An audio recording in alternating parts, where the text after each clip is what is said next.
you doing today, sir? I am so excited to be here with you, Stephen. I can't even tell you. Now, are you following... And by the way, that takes a lot because I've been up since 4:30 in the morning. Anytime you wake up before your children, that's a bad thing. Yes, I would agree with you. Yeah. You don't have pets, do you? No, I do. I have a dog. Oh, okay. I was going to say, we have cats, and they wake us up whenever they... Like the little... Oh, thing?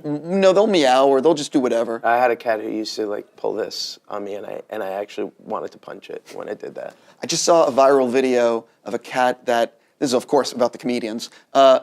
I just saw a viral video where there was a lamp next to the person's bed, and when it wanted food, it would turn the lamp on during the night. It figured out like putting the lamp on, which I think is amazing. That is amazing, actually. You know? Cats are really, they're smarter than humans. Oh. They don't need anything. They're just sort of like, we got this covered.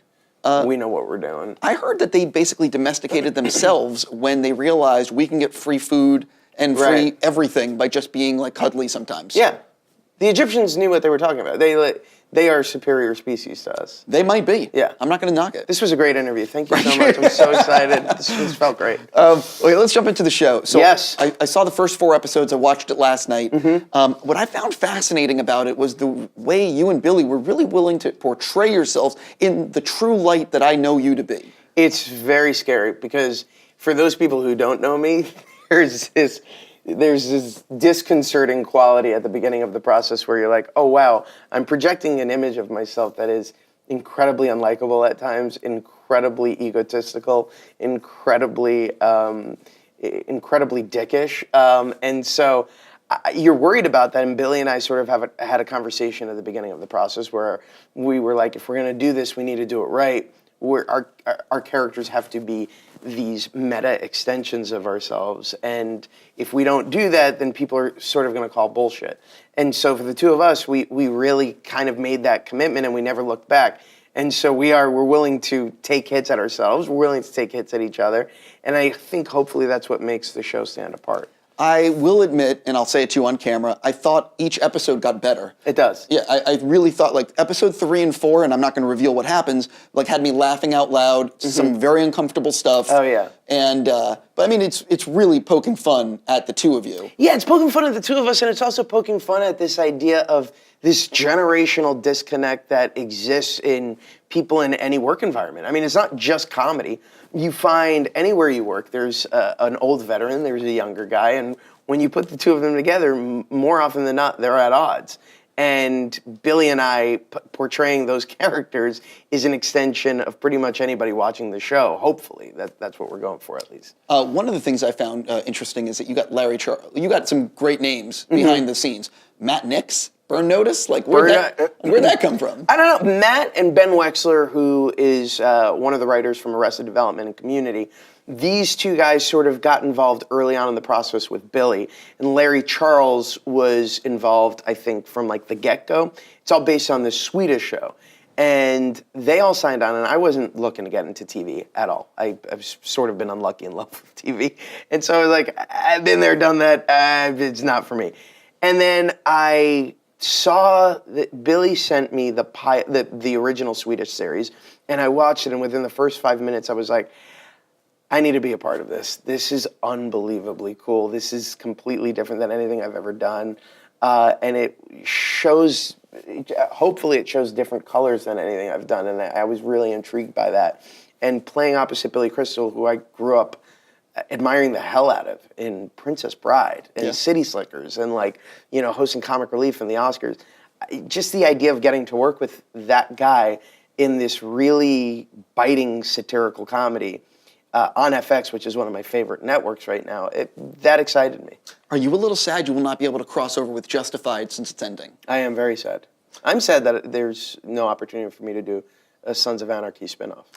Also, I think that I would have been perfectly qualified for that. One of the things, though, I really enjoyed is the fact that both of you are willing to really poke fun at things that have worked in your career and not worked in your career. Yeah. Was there something that when you were filming that there was a line or a scene and you're like, oh, this hits way too close to home? No, this is... It's, when we were filming Comedians? Yeah. Oh, pretty much every episode that happened. But those were the times. Anytime you're terrified about saying something that hits so close to home, you're just like, oh God, I have to do it. Because if I run away from that, then I'm not really I'm not really going all the way with this, with the concept of what this could be. So yeah, there were definitely moments. I mean, owning the complete failure that was 1600 Pen was definitely hard for me.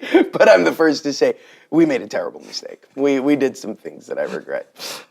We should mention that you have a huge poster of it in your dressing room. Yes, the interior designer of the set designer of the show decided that was an important set piece, and so I was like, okay, let's do it. Let's just blow up this guy's ego even more. One of the things I really enjoyed, you have an episode where there's guest stars. You have Mel Brooks, and for people that won't know the names, you're Frozen songwriters. Yeah, Bobby Lopez and Kristen Anderson-Lopez. And Bobby, of course, I worked with not only on Frozen, but Book of Mormon.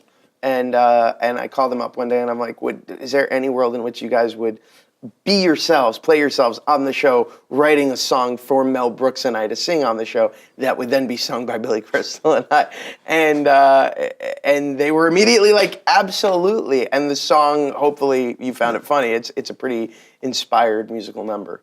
Well, what I liked about the episode, and again, this isn't spoiling anything, is you're poking fun at shows that have to go to guest stars, but you really have the guest stars on the show. Yeah, we have the guest stars on the show. And yes, and it plays out a certain way with Mel Brooks in particular that's pretty inspired and crazy. But the show is unbelievably meta. I mean, Larry Charles, who directs this series, is the director in the pilot who's fired from the series.